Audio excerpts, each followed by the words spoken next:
Heyo, this is Thoughts and Opinions Are Our Own. I'm Jordan. And I'm Kirk. Kirk, happy Valentine's Day. Happy Valentine's Day, Jordan. I know usually we try not to, when we do these podcasts, we try not to, call out, what the day is on the calendar, because we don't know. It's 2/14. Yeah. So it's obviously today's February 14th, but we don't know, when our, listening audience are going to hear these podcasts. So it could be in the summer, fall, winter, spring, could be 5 years from now, could be 25 years from now. So, but today's a special podcast and a very serious one, very sobering one, even though it's Valentine's Day.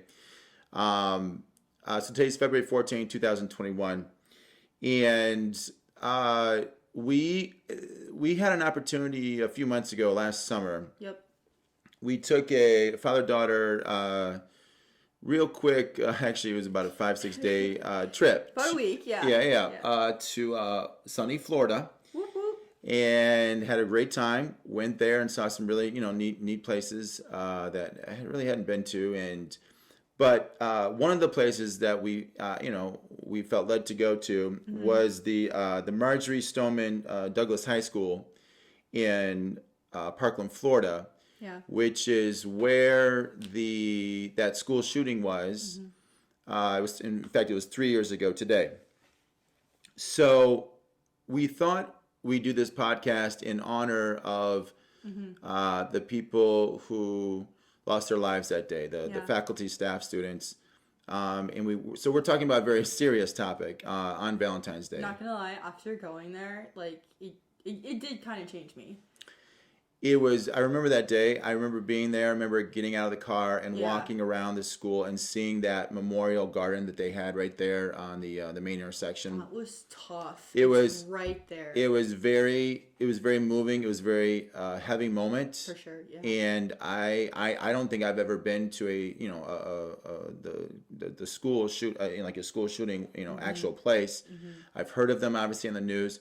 They've trained us growing up. Yeah, you get the training, the Alice training or whatever they call it. And so, but to actually be there physically where a major school shooting was. To see the aftermath and to their see, lives honored. And and a lot of, the memory, the flowers, the mementos, the pictures of it. It was just very, very emotional. So very emotional. So again, hopefully this will be a interesting, podcast for our listening audience. And I was thinking in kind of going along with that thought of the high school there in Parkland, Florida. I was thinking of myself when I was a long time ago, when I was a freshman in college, and first time away from home. Yeah.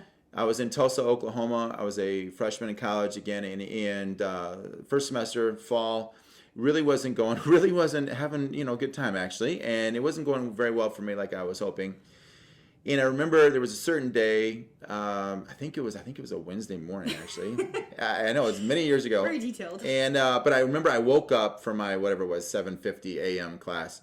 Oh, brutal. Yeah, and I woke up late, and I grabbed my books, I grabbed my notebook and my folders and pencil, whatever I had.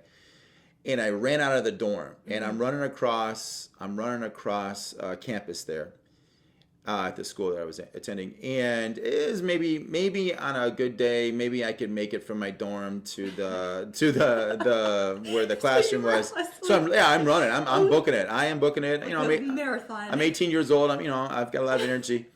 So maybe I make it there in like 3.5 minutes. Well, I'm really running fast, and as I'm coming up towards the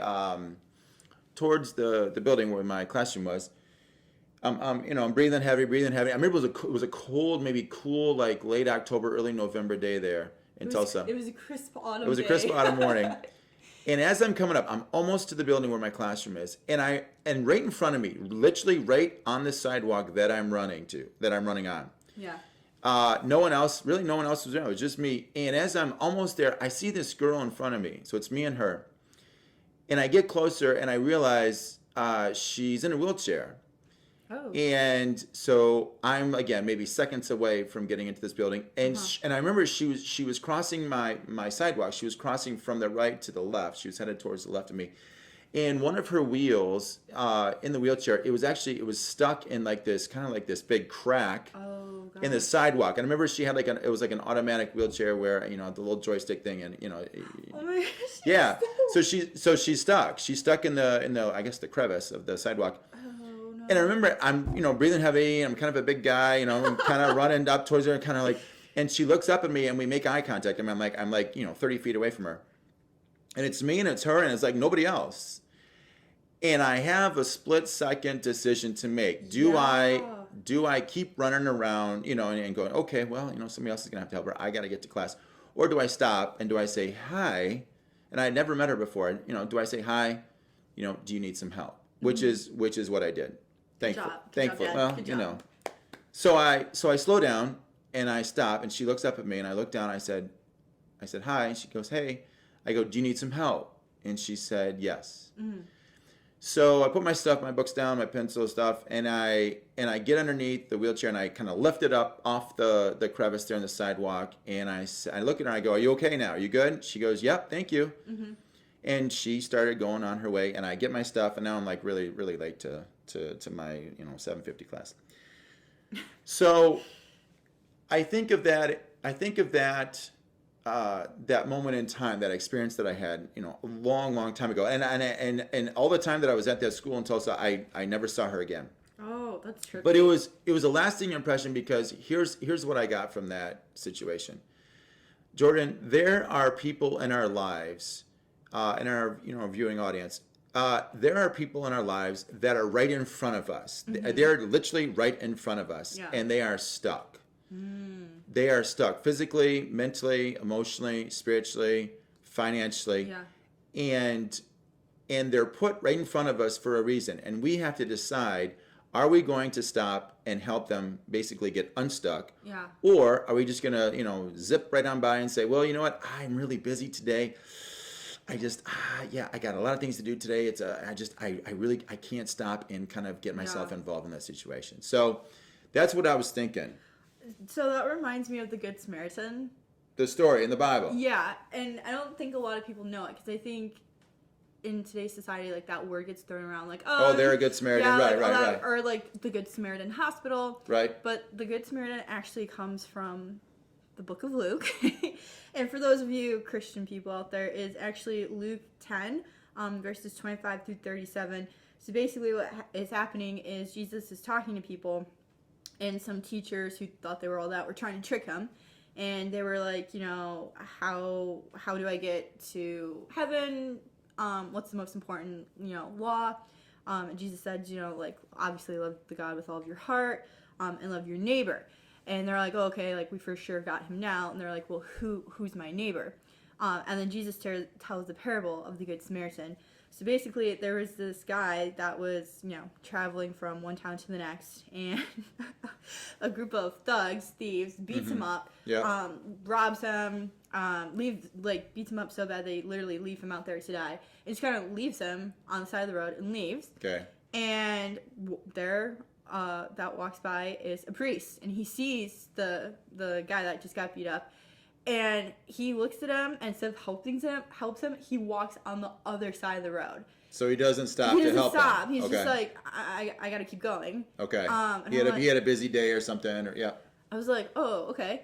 And then I kept going, and then it says a Levite walked by again, same thing. Like he's leaving, town A to go to town B. Sees the guy. So now this is guy number 2.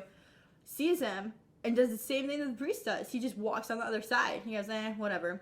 So now a Samaritan comes along, and the Samaritan, not from the same town, they don't really get along eye to eye. The Samaritan stops what he's doing, helps the man, takes him to a nearby inn, bandages the guy up, pays for the first night, goes to the innkeeper, says, hey, there's this guy, he needs help, I gotta go.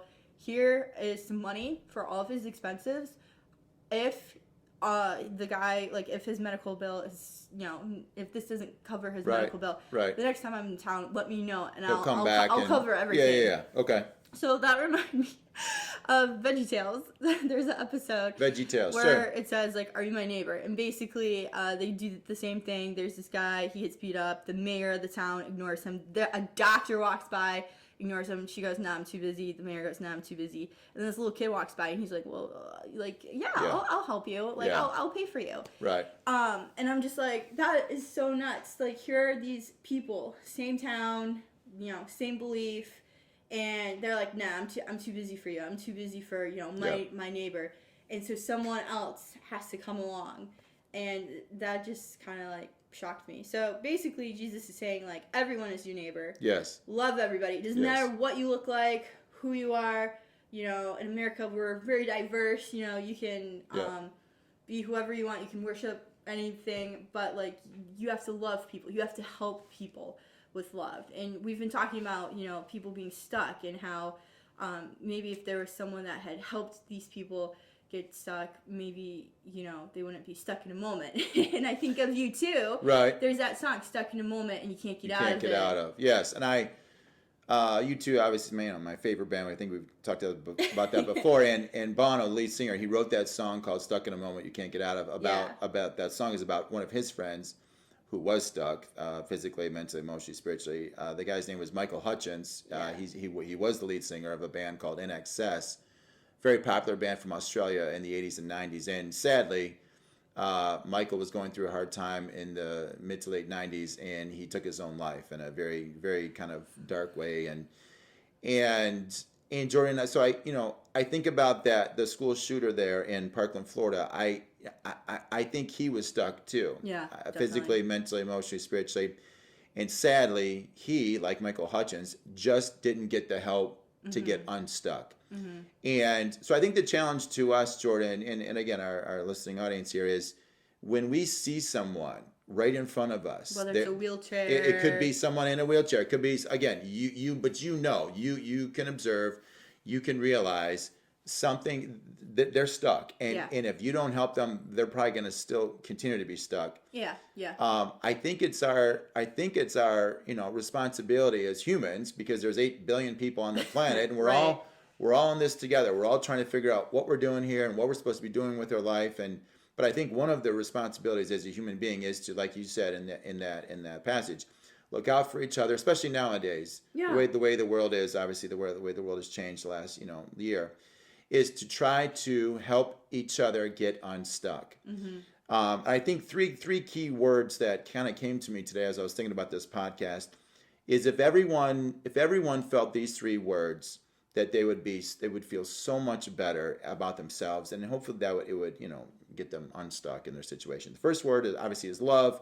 Valentine's Day, you think of love, you think hearts and candy and flowers, whatever. Yeah. But if someone really felt love, they felt unconditionally loved, whether it was in their family, their friend group, again, church, wherever, their social settings. Love, I think, obviously goes a long way. Okay. Oh, for sure. And again, somebody accepts you for who you are. You had mentioned that before. Yeah. The second word is respect.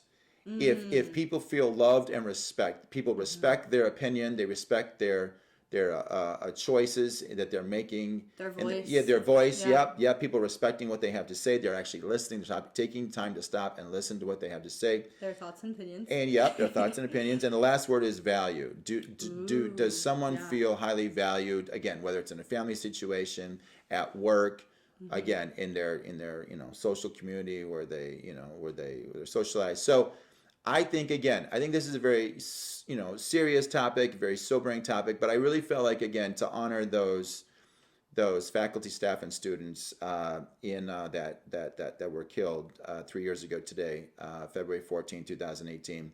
That, again, you and I had that opportunity to go visit the school. It was very honoring. It was very sobering. It was very humbling, and it was just really heavy. It was very heavy. So hopefully we all can do our part to help people get unstuck, because we don't want more people to lose their lives either by their own hands or by some other a school shooting. So sorry if this is too serious on a Valentine's sobering. Day. Yeah, sorry if it's a little bit sobering. But again, we felt like we really had to share this tonight. It was a very timely moment. So hopefully this is helping someone to do the right thing and stop and get someone unstuck. So there you go. All right, everyone. Well, happy Valentine's Day. We love you guys. Thank you guys so much. And have a good one. Rock and roll.